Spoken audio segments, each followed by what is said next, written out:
আসসালামু আলাইকুম ওয়া রাহমাতুল্লাহি ওয়া বারাকাতুহু। প্রিয় ভাই বোনেরা, আশা করি আপনারা সবাই আল্লাহর রহমতে অনেক ভালো আছেন। আলহামদুলিল্লাহ, আল্লাহ রাব্বুল আলামিন আমাকে অনেক ভালো রেখেছেন। তো আপনারা জানেন, আমি আপনাদেরকে আপডেট দিয়েছিলাম যে আমার দাদা অসুস্থ ছিল।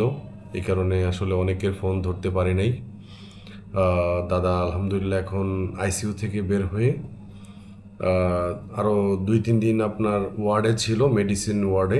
তারপর হচ্ছে ওনাকে 2-3 দিন পর্যবেক্ষণে রেখে তারপর আজকে বিকালের দিকে ডাক্তার বলল যে বাসায় যেতে পারবেন, তবে শরীর অনেক দুর্বল।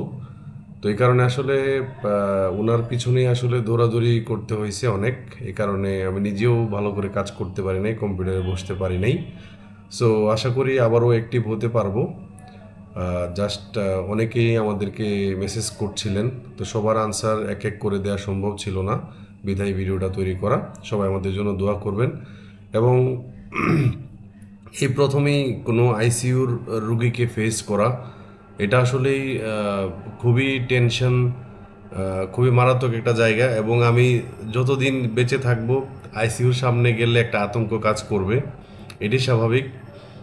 আসলে কারো যাতে এরকম আইসিইউতে না যেতে হয়, এটাই আমি কামনা করি। আর আমি অনেক লাশ দেখেছি এই কয়দিনে, ঢুকলো, মারা গেল, বের হলো। তো এই সব মিলে আসলে বোঝা গেল যে জীবনটা 2 দিনের, এতটুকুই আর কি। সবাই দোয়া করবেন।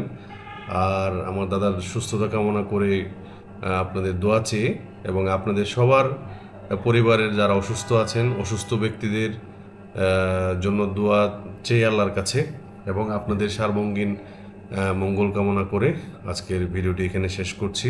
আসসালামু আলাইকুম ওয়া রাহমাতুল্লাহি ওয়া বারাকাতুহু।